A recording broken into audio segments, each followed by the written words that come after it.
Olá, vamos dar continuidade ao conteúdo da disciplina de cinesiologia. Agora vamos falar sobre os ossos. Os ossos normalmente são descritos como se fossem a parte passiva do movimento ou a parte rígida do movimento. Na realidade, essa definição de parte passiva do movimento, ela não está muito bem definida dessa forma. Nós vamos ver que os ossos também conseguem responder às cargas que são aplicadas a eles. Bom, em relação ao número de ossos, né, nós temos cerca de 200 a 208 ossos no corpo, contando com ossos supranumerários e sesamoides. Isso pode variar um pouco, né? Nós temos cerca de 26 ossos na coluna vertebral, 22 no crânio e na face. Temos na costela e o ióideo, que é o osso do ióide, né? Que é aqui no pescoço, aqui na garganta. Temos 64 ossos na extremidade superior, 62 na extremidade inferior, fazendo um total de aproximadamente 200 ossos, né?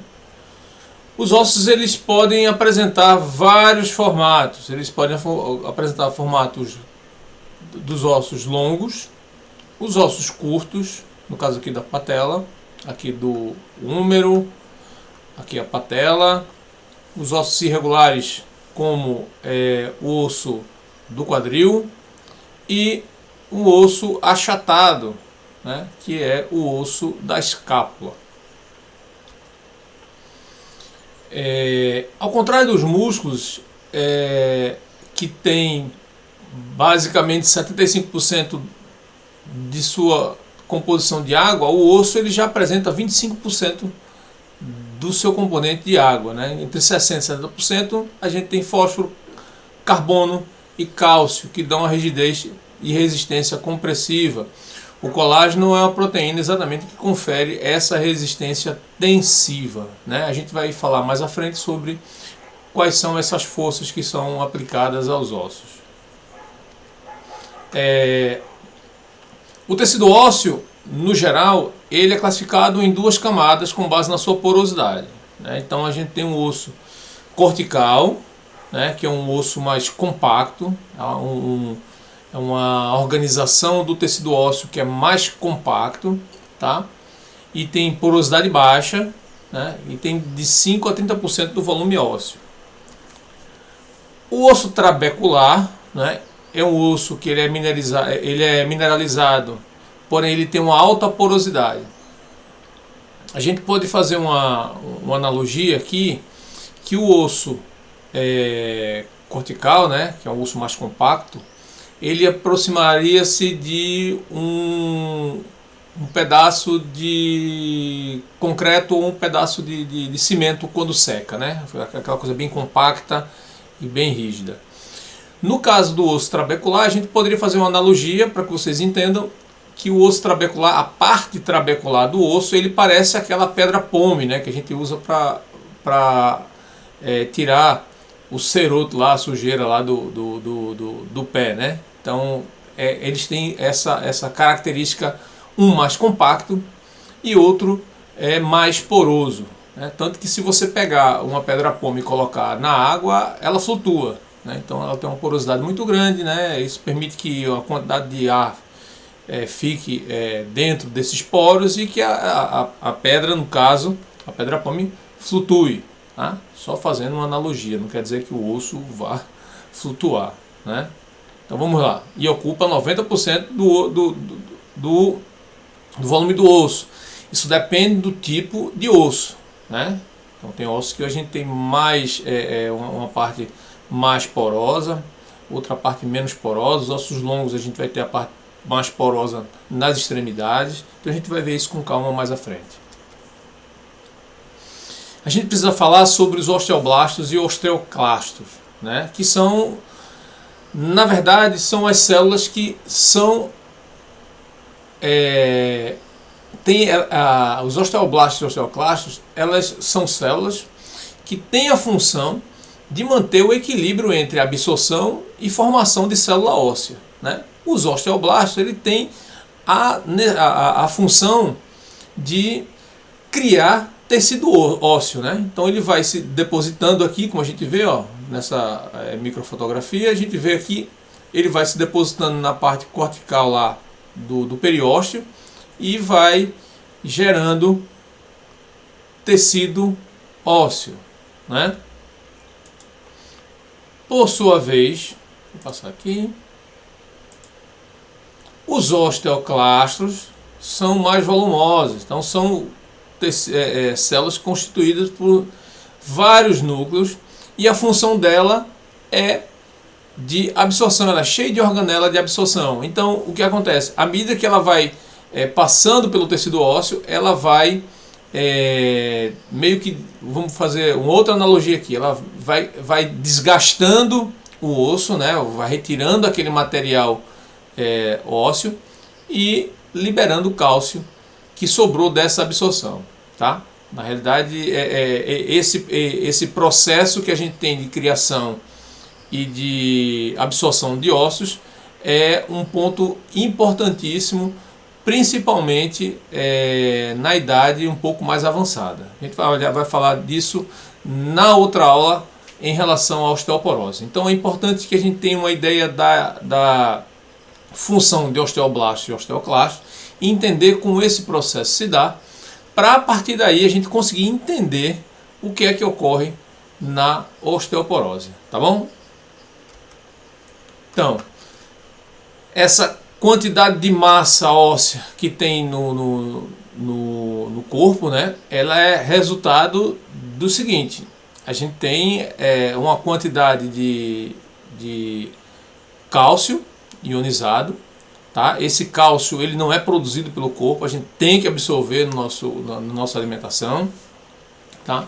E a partir dessa concentração de cálcio é que a gente consegue transformar e mobilizar mais cálcio para o tecido ósseo, né? Então o que acontece? Eu tenho de um lado os osteoblastos realizando a construção do tecido ósseo e os osteoclastos fazendo essa retirada, ou vamos colocar assim, a destruição do tecido ósseo, né? Então a gente tem sempre esse turnover, que é exatamente essa relação de um faz uma coisa, um cria e o outro destrói, um cria, destrói. Então essa renovação ela ocorre o tempo todo no tecido ósseo, tá?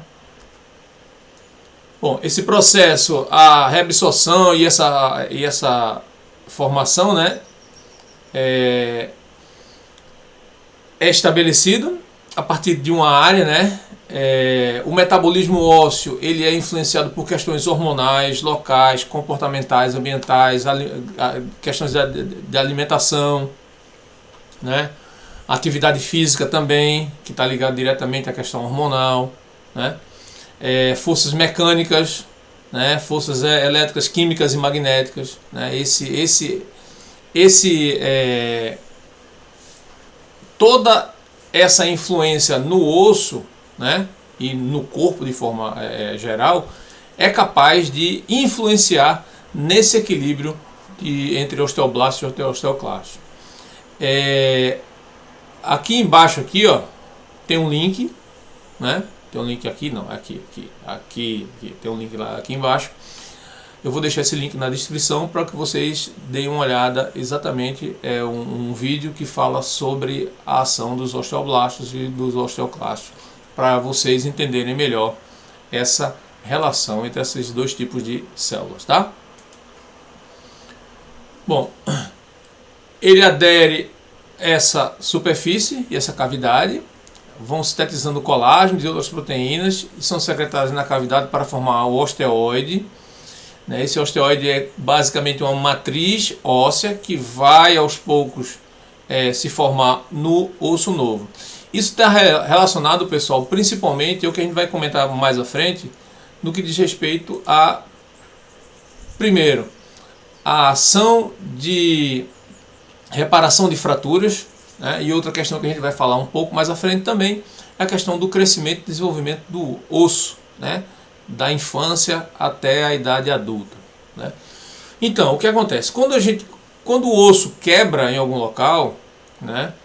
Então, nesse local há um comando para os osteoclastos, e os osteoclastos eles vão lá e vão absorver aqueles restos daqueles ossos que estão ali, tá? Então, ele faz essa absorção com esses pedaços, e mais à frente os osteoblastos começam a fazer essa construção desse tecido ósseo, né? E depois esse tecido ósseo vai passar por várias remodelações, né? Primeiro, como a gente comentou antes, vai iniciar com uma pequena faixa de osso, e depois aos poucos ele vai consolidando e vai remodelando esse tecido ósseo, né? O pessoal costuma dizer que é muito difícil esse calo ósseo, né, ter uma fratura, né? Porque esse calo ósseo ele é construído também de dentro para fora do osso, né? Então, na realidade, a gente tem uma reconstrução do osso quando a gente tem uma fratura. Inclusive é possível observar esse calo ósseo até em cadáveres. A gente consegue ver nos ossos algum calo ósseo desse proveniente de uma fratura que foi consolidada, né? Essa relação de absorção e criação de tecido ósseo, ele é importantíssimo, né? Então a gente sabe que a cada 10 a 30 os ossos conseguem remodelar de 10 a 30% da sua massa óssea a cada ano, né? Isso significa que aproximadamente a cada 8 anos nós temos um esqueleto novo, né? Bem renovado.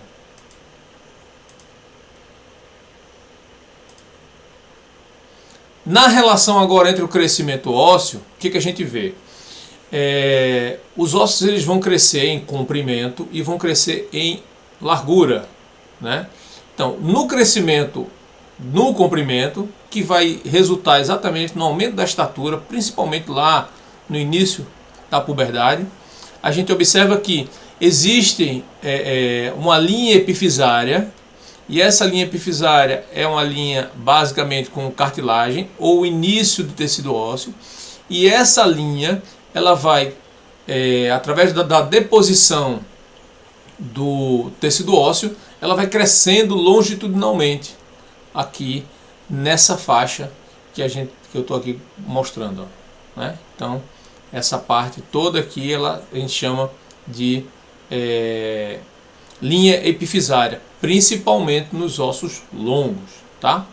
Então, o que acontece? Mas você faz, Túlio, mas quando a gente nasce, nós não temos os ossos formados no mesmo tamanho. Claro, quando a gente está ainda na fase embrionária, os nossos ossos são baseados em modelos de cartilagem hialina ainda, né? Nossos ossos são basicamente cartilagem, né? E a partir do crescimento, o que acontece? Vai se criando um centro de ossificação, e esse centro de ossificação, no que vai sendo nutrido, ele vai aumentando o seu tamanho, e as linhas epifisárias vão também se remodelando, aumentando esse tamanho longitudinal dos ossos. E isso vai até aproximadamente o início da vida adulta, né? Porque quando a gente chega em uma determinada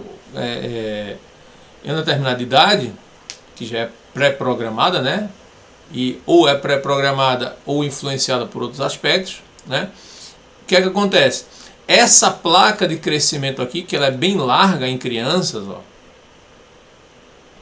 ela começa a diminuir, e na vida adulta ela fica muito pequena, ela praticamente fica só um resquício dessa placa epifisária, né? Então, quando essa placa epifisária ela fecha, o que acontece? O crescimento cessa, tá? Nós temos um grande problema que normalmente fraturas nessa região da epífise levam ao fechamento precoce da placa também, tá? Então pode gerar alguma deformação. Então algumas fraturas em crianças e adolescentes próximo à linha epifisária podem ser bastante complicadas em relação à questão da saúde desse osso e do crescimento desse osso, né? Eu já comentei, né, que há apenas um esqueleto cartilaginoso, né, entre 18 e 20 anos essas regiões se ossificam e o crescimento vai cessar, né? O crescimento se dá exatamente por essa linha epifisária, né, que vai crescendo e vai empurrando para frente os ossos, eles vão remodelando a partir da diáfise até aumentar o comprimento ósseo. Aqui a gente vê, ó, uma placa epifisária do húmero, né? A gente vê claramente essa placa epifisária aqui.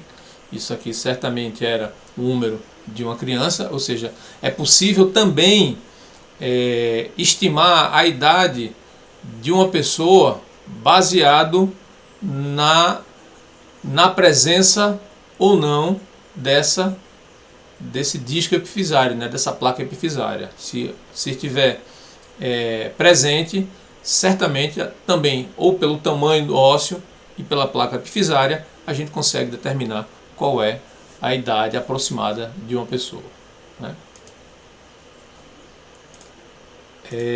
Bom, pessoal, em relação ao crescimento longitudinal, a gente já viu, estamos vendo agora a questão do crescimento transversal, né? Então o que acontece? Nós temos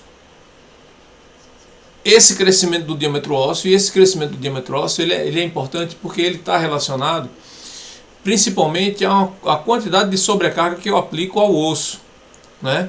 Então, eu tenho uma camada interna e externa de periósteo, né? E aí o que acontece? Os ossos, eles vão se sobrepondo em camadas, né? Vou fazer uma outra analogia aqui, como se fosse uma camada de tinta que eu aplico, ó, toda vez. Se eu aplicar uma mão de tinta, daqui a pouco aquilo vai começar a ficar um pouco mais grosso, né? E eu vou aumentando a largura daquilo ali. Isso é a função dos osteoclastos, né? E eles também podem ser influenciados por conta de quê? Principalmente pela sobrecarga aplicada aos ossos, que a gente vai ver mais à frente, tá? Então tudo isso que eu estou falando é para a gente chegar numa questão importante, que é a parte da sobrecarga aos ossos e o comportamento do osso em função de cargas externas, tá? Ou cargas internas, que são geradas pelos músculos, né? Então, ao mesmo tempo que o osso é reabsorvido, eliminado ao redor da circunferência da cavidade medular, ele é responsável pelo aumento contínuo do diâmetro da cavidade. Então, existe um equilíbrio entre a deposição óssea e a absorção óssea na cavidade e também na fase externa do osso, né? Então, a gente também tem essa questão desse crescimento. A gente sabe que atletas, né, tem uma densidade mineral óssea maior, e essa densidade mineral óssea também pode estar relacionado a questões de deposição de cálcio ao longo dessa faixa aqui, que é a faixa longitudinal do osso, tá? E aí a gente começa a falar sobre algumas coisas importantes. Como eu falei anteriormente, a gente vai falar dessas questões das cargas aplicadas aos ossos, né? Então, nós vamos ver essas cargas, né, que são as cargas de tensão, compressão, envergamento, cisalhamento, torção e cargas combinadas. Essas cargas a gente vai ver como elas se comportam, quais são as sobrecargas que são aplicadas aos ossos, né, e quais são os riscos que a gente tem quando aplicamos essas cargas aos ossos, tá? As unidades comum utilizada na medida de estresse normalmente é Newton por centímetro quadrado, Newton metro quadrado, ou Pascal, ou Megapascal, ou Meganewton por metro quadrado, ou Megapascais por Newton metro por metro quadrado, né? Então, isso são unidades basicamente unidades que relacionam a força e a pressão, ok? Primeira coisa, compressão. A compressão é uma força que ela é aplicada, que tende a diminuir o tamanho dos ossos longos, né?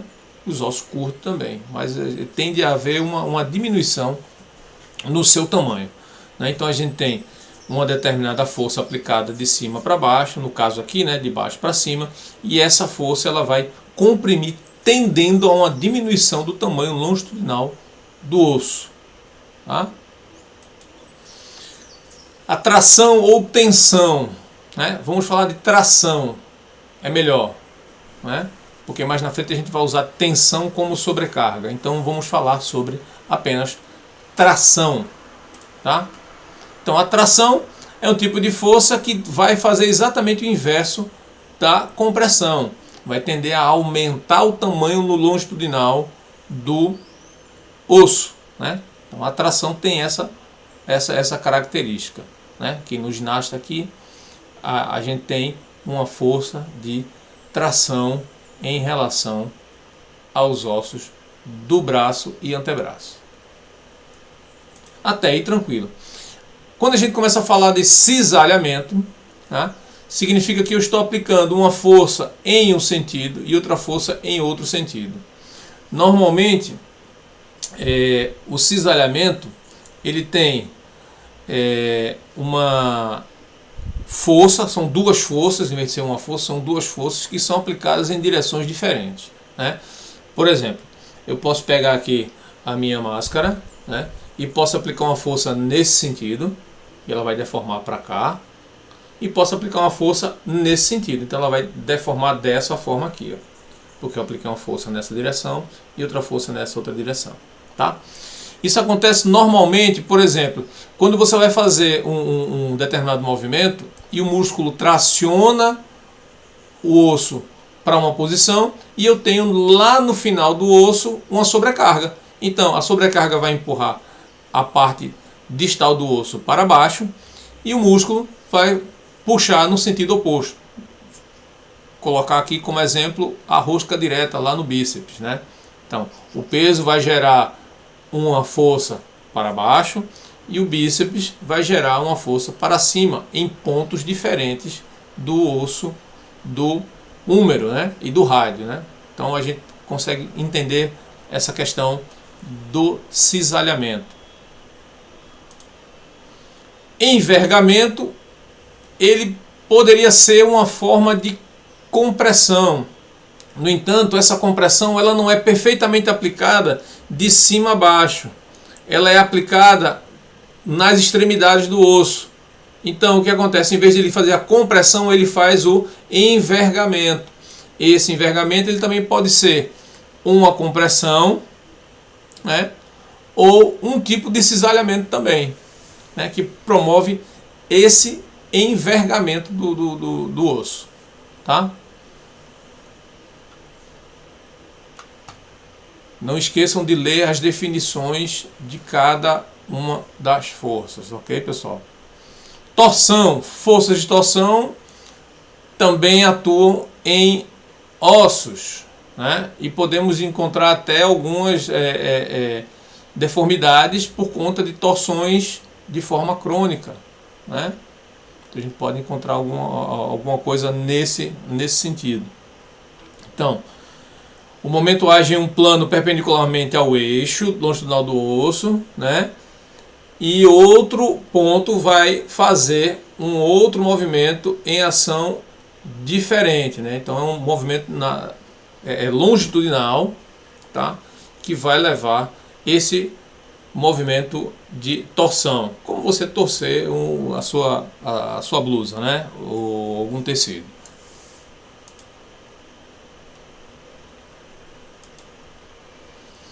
E aí, por último, a gente chega a cargas combinadas.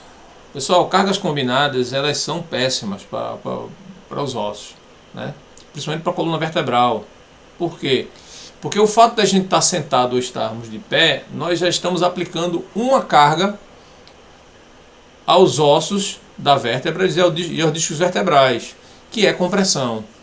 E aí o que acontece? Se de repente eu estou de pé e seguro um peso e faço uma rotação do meu tronco, né? Faço uma rotação do meu tronco, eu estou aplicando carga que é uma combinação de compressão com torção, né? Eu estou segurando um peso lá, fazendo um deadlift com um peso considerável e estou fazendo um movimento errado, estou arqueando as costas, o que é que vai acontecer? Eu vou ter compressão junto com o cisalhamento dos discos vertebrais. Então, as cargas combinadas, elas são as piores cargas que são aplicadas aos nossos ossos, tá? Então a gente tem um problema muito sério quando a gente parte para esse tipo de carga combinada. E na realidade, pessoal, todos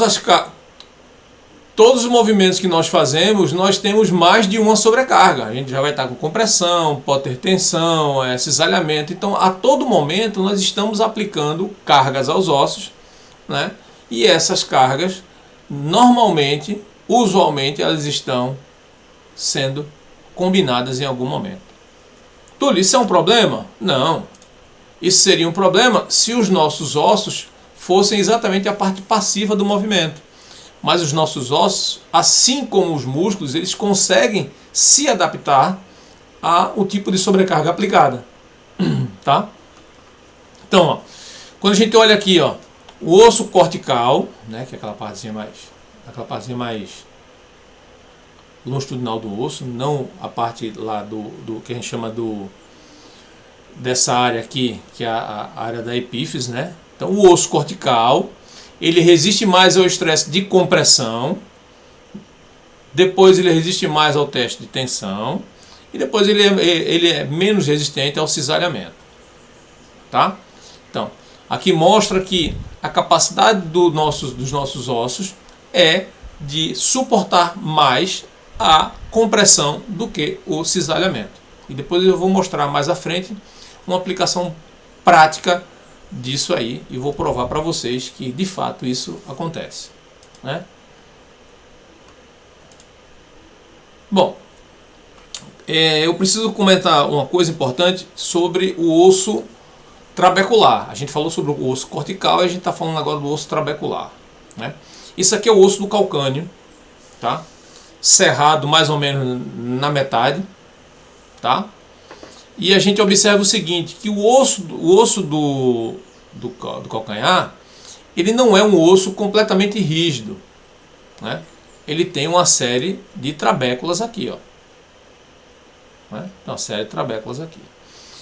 E essas trabéculas, pessoal, não são dispostas de forma aleatória, né?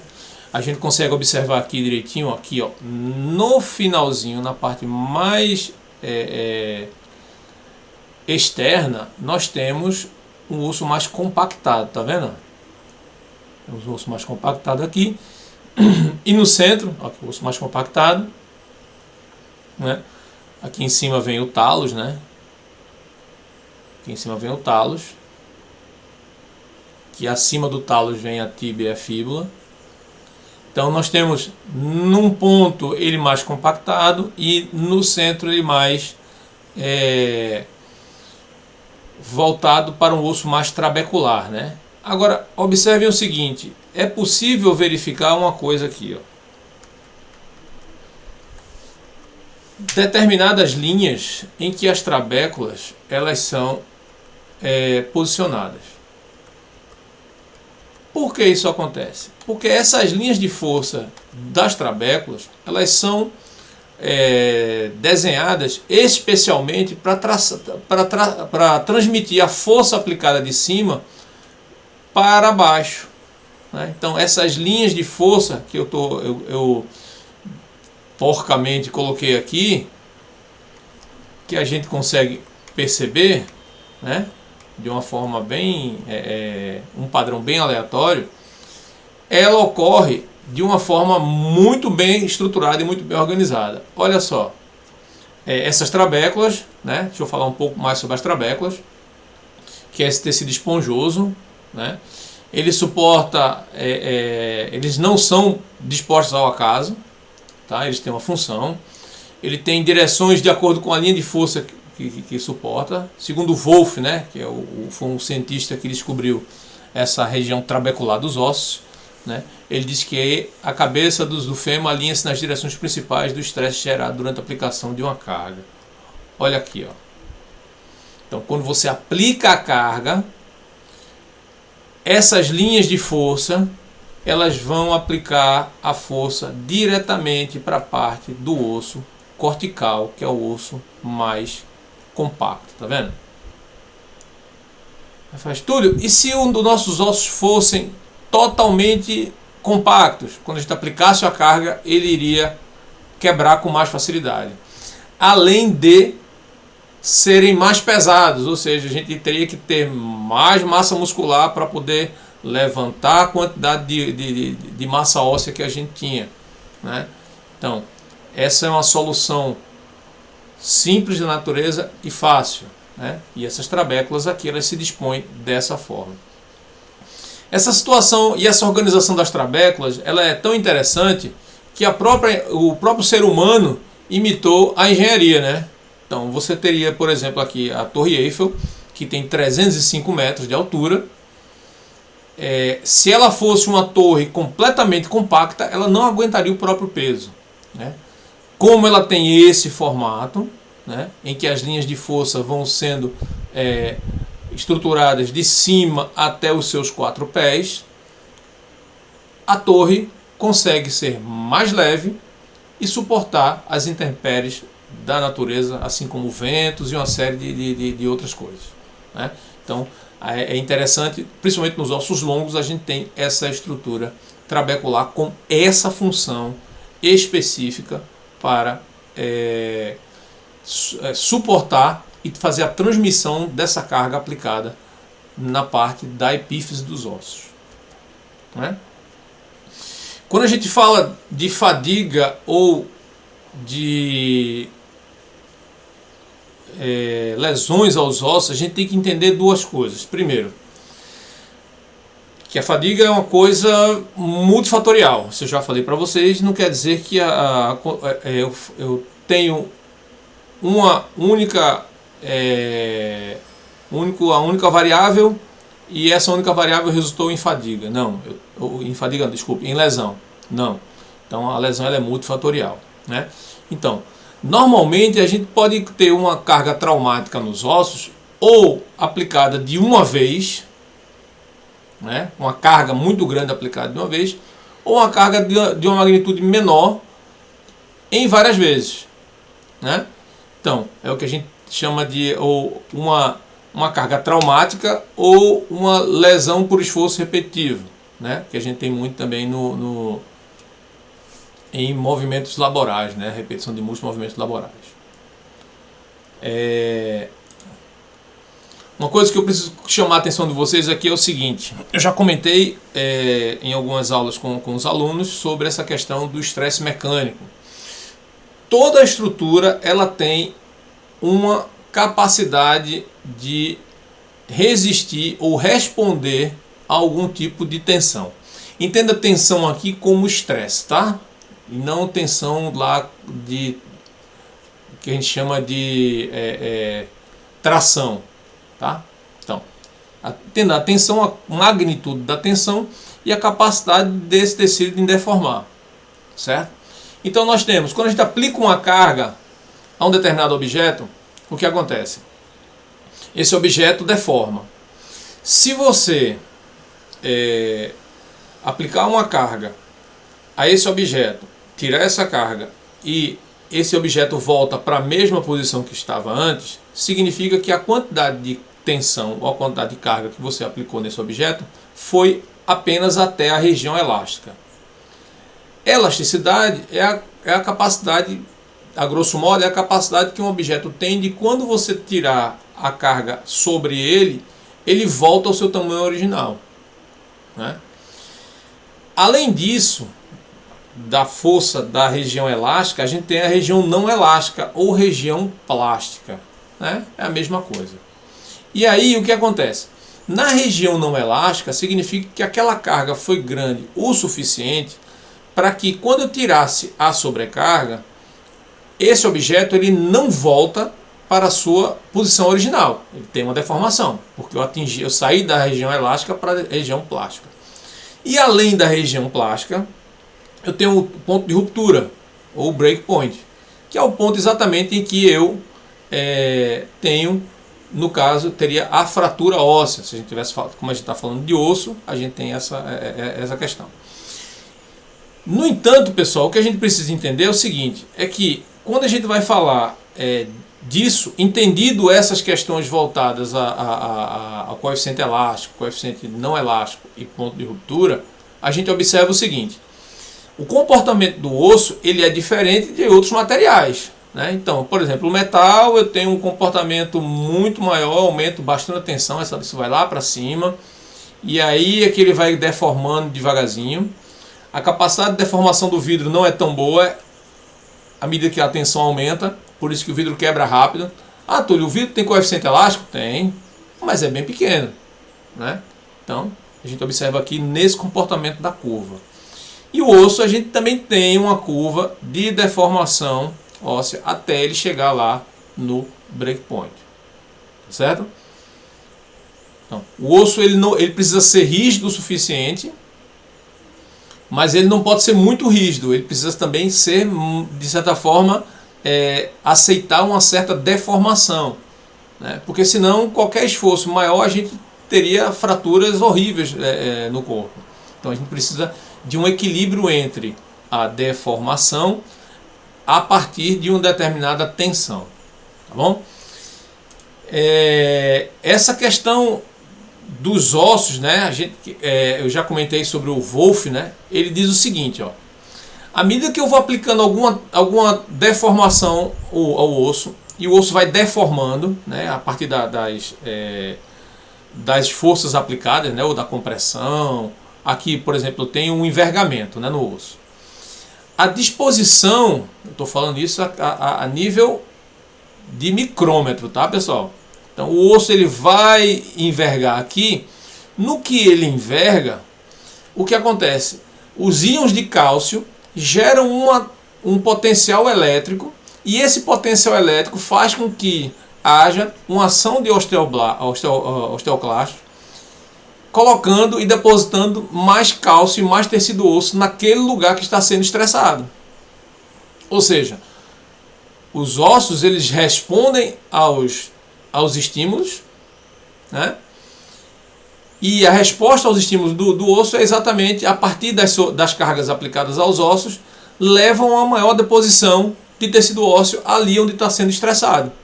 Ou seja, os ossos respondem ao treinamento de força, hipertrofiando eles mesmos, né? Então a gente foi observado isso pelo Wolff já no início do século XIX, tá? Então isso é uma coisa importantíssima para a gente que prescreve e vai fazer o controle de treino para as pessoas. Isso aqui foi um acidente terrível, né? Que muitas pessoas viram ao vivo, né? Muitas pessoas viram ao vivo, né? Que foi o acidente lá do Anderson Silva com o Sonnen, né? E as pessoas na hora não entenderam muito o que aconteceu. Eu tive o desprazer de escutar alguém dizendo que o Anderson Silva estava com osteoporose, né? E isso de fato não é verdade, né? O próximo slide eu vou explicar o que é que acontece. O grande problema aqui, pessoal, nesse acidente, né, que foi um acidente de trabalho, né, do Anderson Silva, é que o nosso osso ele é muito bom em responder e lidar com cargas de compressão, ou seja, cargas longitudinalmente aos ossos, né? À medida que a gente vai mudando a direção dessa carga, por exemplo, eu estou aplicando uma compressão de cima para baixo, nesse sentido aqui das setas, né? Apesar das setas estarem para fora, né? Eu estou aplicando essa carga aqui, a minha capacidade de gerar essa deformar com essa tensão, ela é bem tardia, tá vendo? Então eu consigo lidar muito bem com isso. À medida que essa força vai sendo aplicada e chegando até ficar perpendicular ao osso, esse osso cortical ele não tem a mesma capacidade de responder à deformação. E olha aqui, se a gente observar como o Anderson acertou a parte do joelho do Sonnen nesse movimento, a aplicação da carga na defesa do Sonnen para a tíbia do Anderson Silva foi exatamente nessa direção. Então a culpa não foi de osteoporose, a culpa foi que exatamente a força que ele gerou no chute gerou uma velocidade e uma força muito grande e bateu exatamente em um ângulo específico na qual o osso não está pronto para responder ou suportar essa deformação. E aí nesse ponto ele saiu do coeficiente elástico do plástico e foi direto para o breakpoint. Ok? Essa questão do estresse mecânico, pessoal, é importante porque a gente tem que levar em consideração uma coisa que é a pressão. Veja só, a pressão ela está relacionada à força em função da área. Se eu tenho muita força, mas numa área maior, o que é que vai acontecer? Eu vou ter uma pressão menor. Né? Se eu tenho a mesma quantidade de força numa pressão menor, o que é que vai acontecer? Eu vou ter uma pressão maior. Ok? Aqui a gente mostra, por exemplo, o comportamento mecânico. Isso aqui é uma simulação computacional da capacidade do osso trabecular aqui mais denso, né? E aquele menos denso. Uma coisa importante aqui a partir do treino de força e a partir dos estresses contínuos que você utiliza no dia a dia ou no treinamento, essa região trabecular, além da cortical, elas podem aumentar a sua densidade mineral óssea. Né? Tem como exemplo aqueles caras que quebram, que chutam bananeiras, que quebram tijolos, né? E essas pessoas trabalham basicamente quebrando coisas, e à medida que eles vão aplicando essa carga traumática, toda vez essa carga traumática no osso, o osso sofre microfraturas e vai remodelando, se tornando mais forte. Né? Estou falando de microfraturas. Tá? A osteoporose, que vai ser abordado na próxima aula, é exatamente o seguinte: eu tenho as trabéculas que são mais densas aqui, elas passam a ser menos densas. E essa diminuição da densidade faz com que os ossos não consigam resistir à aplicação de determinadas sobrecargas, né? Aumentando o risco de fraturas. Explicando direitinho essa questão do comportamento, a magnitude e a frequência da carga, né? Quando eu aumento a magnitude da carga, essa frequência tem que ser menor. E quando eu aumento a frequência da carga, essa magnitude tem que ser menor. Porque se eu aumentar as duas proporcionalmente, eu vou ter uma reta aqui, eu vou chegar no maior risco de lesão. Certo? Isso significa, pessoal, que o osso ele também pode hipertrofiar. Normalmente o braço de um tenista dominante é 6% mais denso do que o braço que ele não usa raquete, né? Então a gente tem essa questão da hipertrofia com o aumento da densidade mineral óssea, tá? E isso é um fato, e a gente pode trabalhar também em função disso.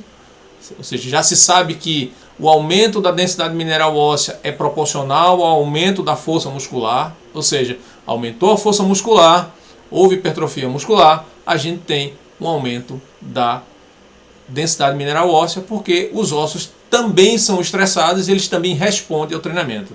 Da mesma forma que em viagens espaciais ou em locais com imobilização ou até a falta da gravidade, existe uma diminuição muito grande